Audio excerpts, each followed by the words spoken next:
Hi, everybody. Juleyka here. I'm the host and creator of How to Talk to Mamí and Papí About Anything, and I want to invite you to be on our show. If you're an adult and a child of immigrants from anywhere in the world, I'd love to talk to you about those conversations that are hard but necessary.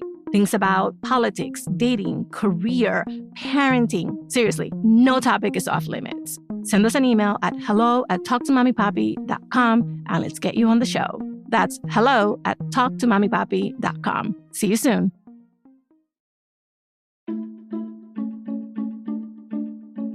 Hi, everybody. We're thrilled to have Tony on the show today. Tony's mom is from Vietnam. She's the daughter of a Black American soldier who served in the war, but left after his tour was over. So she never really knew him. When Tony was growing up, his mom didn't talk much about her dad or that part of the family history. But Tony sensed the pain she felt at not knowing who her dad was. So as an adult, he decided to find his grandfather. Let's get into it. My name is Tony Ho Tran. I am from Sioux City, Iowa, but I live in Chicago now, and I work full-time as a writer. And when I was a kid, I would call my mom and dad Matt and Bo. Both of my parents were immigrants from Vietnam. They had left after the Vietnam War as refugees, the both of them. My mom and I have always been pretty close. But one thing that I remember that always kind of gave her pause while I was growing up was whenever I would come up to her and ask her about my grandfather and who he was. Her father was actually an American soldier who served in the Vietnam War. We never knew his identity, so we didn't know his name or where he came from, or even if he had family back in the United States. Being a kid, you don't really pick up on sort of the weight of the certain questions you ask, like, who was my grandfather? What did he look like? What was he like? Did you ever meet him?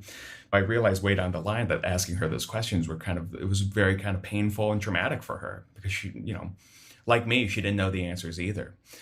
She told me once that she had met him when she was like very, very little. She remembers vague details about him being tall, but not really anything else. And I remember this one instance of me walking in on my mom crying when I was like very little. I must have been about 7 or 8. I asked her like, Mom, what's wrong? And she just told me she was just thinking about her dad. I later talked to her about it, and she told me that it was Father's Day, so it was just kind of a tough day for her. And I remember I kind of made myself like just a very silent promise just to myself and to my mother that I would eventually one day figure out who this guy was.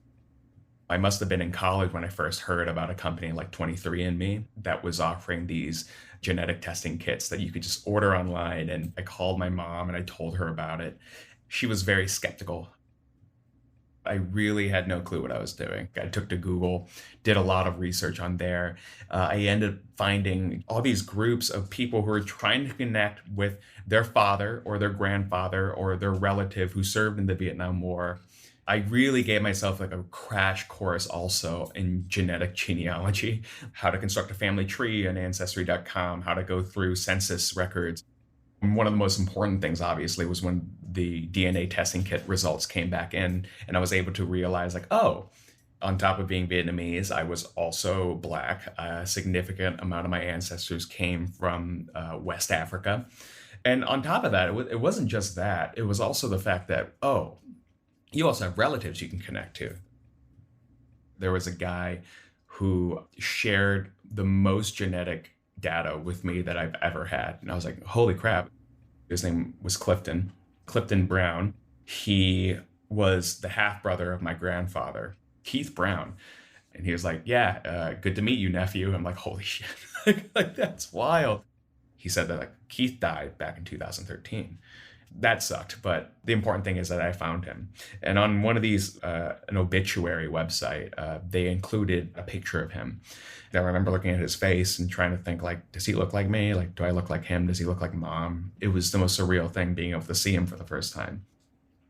Like, all right, now I got to tell Mom. I was like, well, how do you tell Mom? And I sat on it for a month, just nervous, just felt sick just about what I was going to do, how she was going to react. I knew she was going to cry, and I don't want my mom to cry, but I knew it was going to happen. I was also kind of worried that she would kind of reject it, like, oh, whatever, I don't care. I knew that wasn't going to happen, but still part of me was kind of afraid for it. Like, because what if like she tried to bury this deeper than I thought, and she tried to completely reject the notion that she cares about this, as some sort of coping mechanism. I remember the day we finally told her it was her birthday, and we'd had cake, and then we did gifts. And I remember it was my turn to give her gift, and I gave her the picture frame, and she was like, "Who is this?" And I was like, "That's him.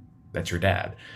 And I remember she got really quiet for a second, and she started crying. Then it started going for me as well. Like I started crying. Like it was everything I was afraid of, but in a good way. Like she did have this huge emotional reaction, and so did I. But we were able to sort of meet this moment together and come to the end of this journey together.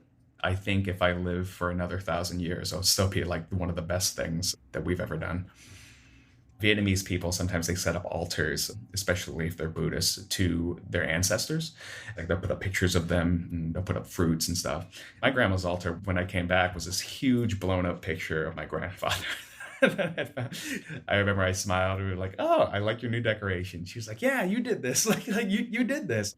And so that's all to say. Yeah, my relationship with my whole family has changed, I think. Hi, everybody. Juleyka here. How to Talk to Mamí and Papí About Anything is supported by First Republic Bank. Like so many of our guests, you and I have worked hard, and it's starting to pay off. That's why it's time for us to work with a financial partner who has our back. Let me tell you about my experience with First Republic Bank. When I opened accounts for my young sons, I was assigned a personal banker, Lisa, who gives me the straight financial talk I need and deserve, no matter how complex my questions might be.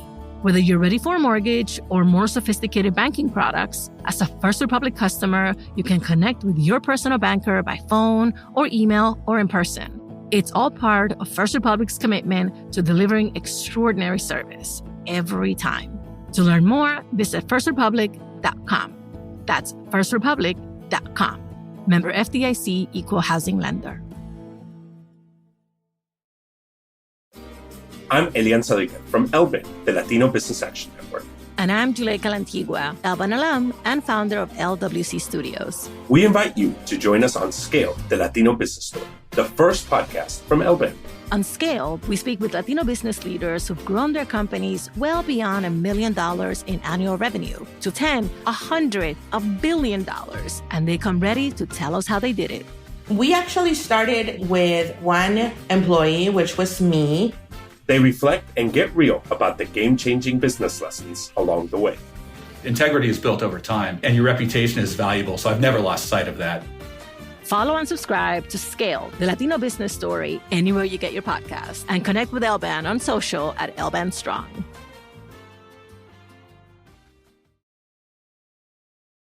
For many first gens, revisiting our family's past can feel like navigating a minefield. It's even trickier for first gens trying to find out what happened to relatives during a war or during a major conflict in our parents' home country. This is also true for first gens trying to fill a spotty family tree. Tony was trying to do both for his mom, and I was so moved by that. But Tony's story also made me think about how exactly do we have conversations that basically dredge up painful family histories? And how can we balance our curiosity, our need to know, our need to figure out who we are, with also being respectful of our family's past and especially of their pain? To help us figure it out, I called in an expert. My name is Thien Pham. I am a licensed marriage and family therapist. I'm based in San Francisco. I am considered a 1.5 generation because I was born in Vietnam and I moved to San Jose when I was 9. So I grew up mostly American, but very much connected to my Vietnamese roots. And that's the population that I see. Same question I always ask, which is, what did you hear in Tony's testimonial? I hear so many similarities, not just with myself and my family, but just our whole community. So the community that I grew up in, San Jose, is just a huge Vietnamese population, mostly immigrants. I would say mostly refugees. And it's a very rich history of how we came to America and a lot of history that's not taught anywhere. it's a beautiful story of, I think, a very loving son, who sees the pain that his parents went through, especially his mom, and wanting to sort of give her a little bit of peace. Oh yeah, I was definitely choking back tears. Definitely. But let's pull back a little bit more, because Vietnam, principally because of the war, but because of other reasons, and the US have a really intermixed literal genetic history. So can you please give us just a little bit of context so we can understand how it is that Tony's mom's story and his own story are very much part of American hegemonic and colonialistic, and imperialistic tendencies around the world. And it's not the first time this happened around the world. I mean, this is something that happens every time after a wartime. So what had happened with Vietnam, I'll give you a really brief history, is that, from between, I think, 1962 to 1975, American troops came over for the war. During that time, there were about, I think, 25,000 to 30,000 what we call Vietnamese Amerasians, which are children of Vietnamese women and American soldiers. And these are sort of like half white, half black kids that often don't know who their dads are, because the men would come, do their tour, and then leave. And a lot of them were sort of just, I think, super oppressed by the community because there was not a lot of openness to children of different races at the time. So that's the generation that Tony's mom comes from. Yes, that's Tony's mom's generation. And I think his generation here is a very different experience, but very much a product of that. I'm going to throw out a couple of terms in my pseudo-social scientist hat, because I have not only read, but also studied these sort of like the aftermath of some of the American interventions, because there were some in the Dominican Republic and there were many throughout Latin America. So one of the things that comes to mind is erasure. And you just talked about that, like how these mixed race children were ostracized and essentially erased. But then the other part of that is also there's this no man's land that gets created for these children, because many of them were not claimed by their American fathers. And so they can't show up to the embassy and say, hey, give me my blue passport. In your practice, how have these historical consequences shown up generationally? So what you're talking about is intergenerational trauma. So at this point in time, I'm seeing children of the Amerasians, right, or just Vietnamese refugees in general. And so by the time they have children, these parents have endured, I would say, 30 plus years of war trauma. And what it brings to us now is a lot of untreated PTSD and depression and anxiety. I want to say I've never met a client of mine who's not dealt with that personally or in their own family. Wow. Right? Like, I don't think anyone has escaped it. So now let's talk about how all of that gets passed down to Tony's generation. And let's talk about what he chose to do with it. Yeah. Because he made choices about what to do with both the absence and the very little information that he had. Mm-hmm. What I find so inspiring about Tony's story is that I can see and I can feel the love that he has for his mom, which I think is a product of maybe his own work, coming to a place of, I think, deep understanding and forgiveness that his parents did the best that they could, having to rebuild from nothing. And that sometimes puts you in a situation of a lot of turmoil and could sometimes be very, very chaotic for the child. And I think at some point, Tony realized that, like, it is what it is. And I want to be able to sort of give tenderness, love, and also peace to my mother so that she can no longer suffer. But not everybody's story is like that, and I can attest to that, seeing so many of my clients who still to this day struggle with intergenerational trauma. So when I heard his testimony for the first time, the image that came to me was of him blindfolded in this area where they're just like DNA strands everywhere, and him kind of like touching his way through the strands and trying to figure out which one would like give him a spark or give him some sensation to say, yeah, claim me. This is who you are. And then that moment of, oh my God, there's a match. What happens when someone quite literally opens a door that cannot be closed like that? I think that's what identity is about, finding identity. For him, I think that was the first moment where he's like, oh, I can finally see that there's this piece of evidence that tells me who I am, where I came from, when things have been in limbo for so long, and so much so for his mother as well. I think 23andMe actually probably did that for a lot of people in the past decade. There's a lot of risk. This is the other question that I want to pose to you. Treading into your family past is risky. As someone who talks intergenerationally to people, what advice do you have for both the parental figure and also the curious, knowledge-seeking, hyphenated daughter-son who might want to venture into these murky waters? It feels like opening Pandora's box. That's what a DNA test feels like to me. I've never taken one, but that's what I imagine. And I think it's important, if this is something that you're interested in, this is something that you're going to pursue, to really be not hyper vigilant, but be prepared for some difficult emotions. Be prepared for the potential of nothingness, which is common. Like, you waited, I don't know how long, like 30 days or 60 days for this, and you're like in anticipation, you're anxious, you're overwhelmed. And then you get nothing, which is a huge disappointment in itself. The possibilities are so varied that I think it's a good skill to build during the process to sort of learn how to regulate your body and regulate your mind, so that whatever happens when you open up that email or this app, whatever you see, that you can actually receive it. And have no expectations, Right. Don't have a scripted idea of, I'm going to say this and she's going to say that. Yeah, that's sometimes the most disappointing, is when you're able to find somebody that you're related to, even a parent figure, but then to be okay with the relationship potentially not working out. Be okay with it's just one meeting and that's it. And I'm actually working with the client through that right now. And it's so heartbreaking to be able to sit with the conflicting emotions of, this is so exciting. I've been waiting my whole life for this. And this could be difficult.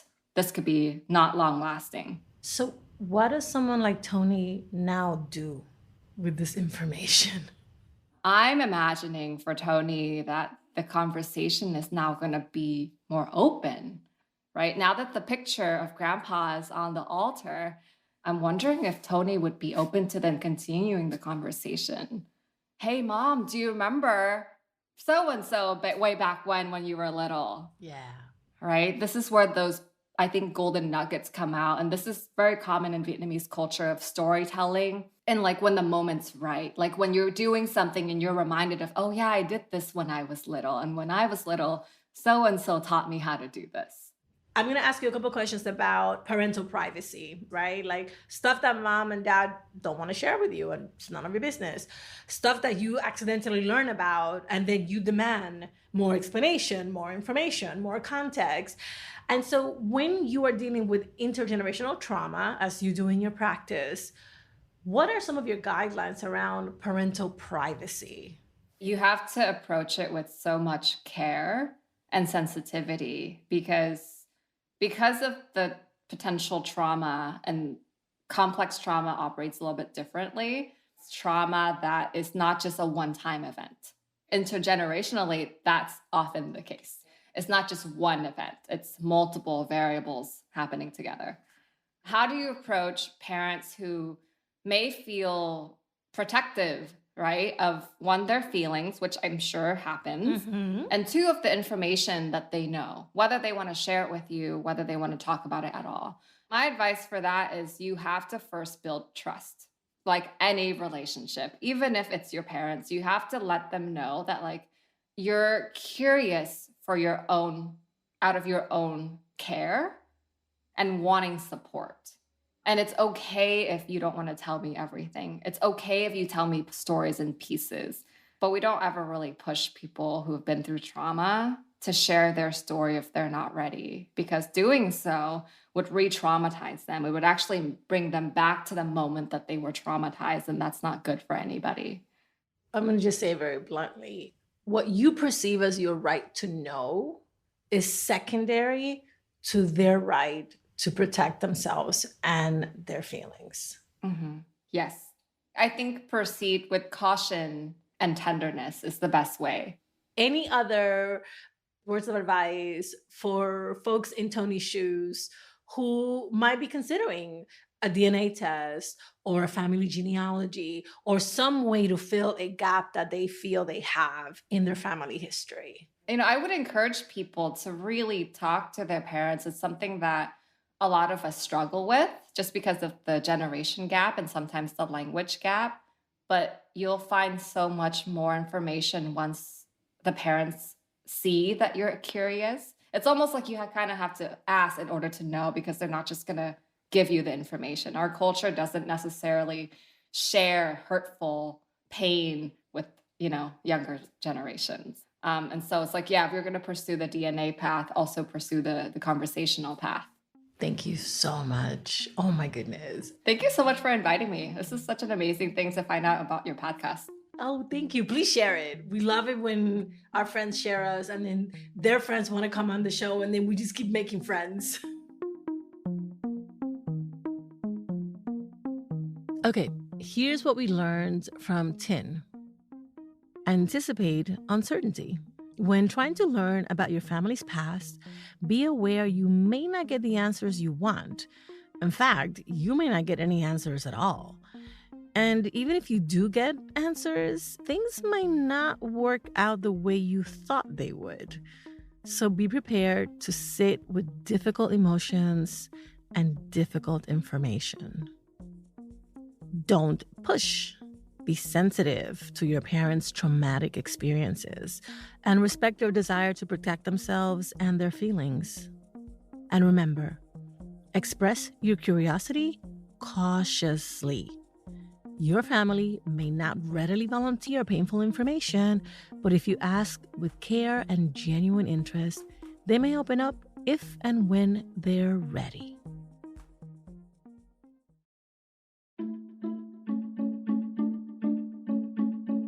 Thank you for listening and sharing us.